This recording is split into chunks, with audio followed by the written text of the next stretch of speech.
Welcome to the Midwest. My name is Jesse, and today we're going to do something that I like to call two truths and a dad joke.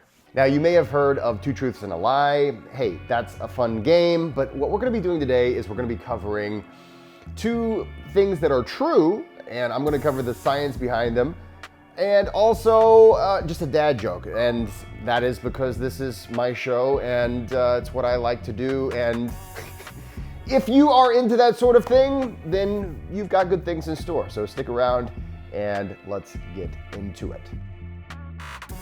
Truth number one, your unconscious mind is in charge of most of your actions and decisions. While we may believe that our lives are a bunch of conscious decisions, it sure is nice to believe that sort of thing. The reality is that most of our actions, most of our decisions, most of the outlooks that we have in life are governed by the unconscious mind. In fact, in 2008, there was research done by Soon et al. In 2008 at the Max Planck Institute for Human Cognitive and Brain Sciences, demonstrated that by looking at brain activity, they could predict what choice people would make 7 to 10 seconds before they were even aware that they were making a decision. Now, this sort of information challenges a lot of what we believe with regards to things like free will. And there's a whole debate and a whole lot of things that can be said just on this topic of free will. In fact, do you believe in free will? Maybe that's something you'd like us to discuss in a future episode. Let me know in the comments. Do you believe in free will? What is your justification for believing in free will? What do you think? Do you think I believe in free will? It's an interesting topic, and maybe we'll talk about it in the near future. Let me know what you think. So in just 5 minutes a day, can we actually improve our overall mood and our emotions? Now, if you know anything about me, I am the founder of the Language of Breath Breathworker School. I've written multiple books over here on the topic of breathwork. One thing I don't like is saying that a specific type of breathing will do a specific thing in every case.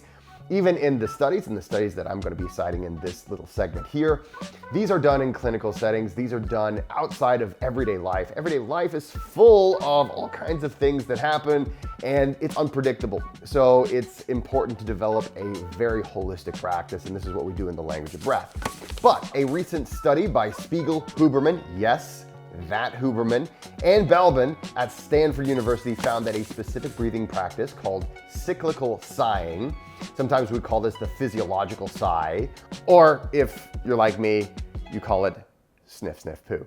What this technique does is essentially it mimics sobbing, so it sends a message back through the vagus nerve. It also allows you to lengthen the exhale, which is another way to stimulate the vagus nerve. By stimulating your vagus nerve for 5 minutes, in the research that they did at Stanford, they showed that you can actually bring yourself into a more emotionally stable state, and that's more effective than traditional methods like mindfulness and meditation. So what do you think? Is this something that you do yourself? Have you ever done the physiological sigh? Let's do this together. So what you're going to do is come to a seated position, and this is one that you can do faster, you can do slower. When you do it faster, maybe we're calling it sniff, sniff, poo. If you do it a little bit slower, we're doing something a little bit more like what they did in the study. And essentially, you can put one hand on your tummy, one hand on your chest, and you're going to fill the lower part of your breath wave, so more or less the belly and the ribs, about 75% full on the inhale, and then you're going to fill all the way up on the second sniff, and then you're going to make you're going to exhale through your mouth. And if you want to do it the way they did it in the study at Stanford, you need to do it a nice long lengthened exhale. And this is how it's going to look.